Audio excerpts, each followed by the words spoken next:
We see that then Jesus in this story then tells her, okay, go get your husband. And in doing so, he exposes her past. 5 husbands. And the current man she is with isn't even her husband. Guys, her deepest need isn't water. It isn't even fixing the damaged relationships with her community. It's not even the inappropriate relationships and the broken past she has with men. It's not even her isolation. Her deepest need is sin. And Jesus begins addressing this issue. First, he brings it to light. He doesn't shame her. He doesn't belittle her.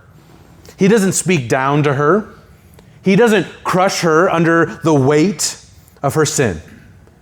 Because if we read this story, we see that sin is doing that all on its own. We can't avoid the topic of sin because sin is the root issue. Sin has been an issue. It is the issue that plagues humanity. And the only answer to that is Jesus. We cannot skip over sin when we share the gospel. Otherwise, they won't see a need for the gospel. We must address sin because sin is why people need saving in the first place. It is the issue that plagues humanity. And the only answer to that is Jesus. We cannot skip over sin when we share the gospel. Otherwise, they won't see a need for the gospel. We must address sin because sin is why people need saving in the first place. However, we must be careful to point out sin with love. And that's what Jesus does right here. He simply brings that sin into the light. He exposes it.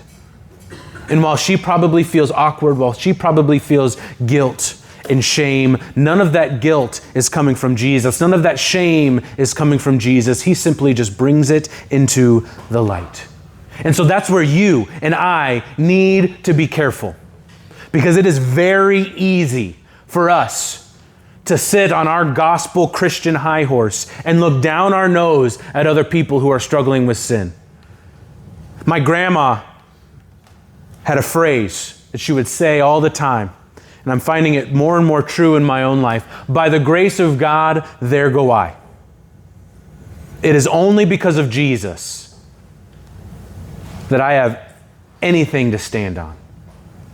It is only because of the grace of God that I am not living my life in complete and utter darkness, trapped in the bondage of sin. The only difference between me and the evilest person in this world is not that I'm better. It's that I know the one who is. And so how dare we look down our nose and judge others for the sin that they struggle with? The same sin that we could easily find ourselves entangled with. I've heard it said like this: the gospel is just one hungry man showing another hungry man where to find food. We must stand on the firm foundation that is truth. And we must boldly proclaim truth. And we, standing on truth, must call sin, sin. It's an extreme disservice not to. However, we must do so in love, not bringing judgment and hatred and condemnation, but bringing the truth and the reality of the gospel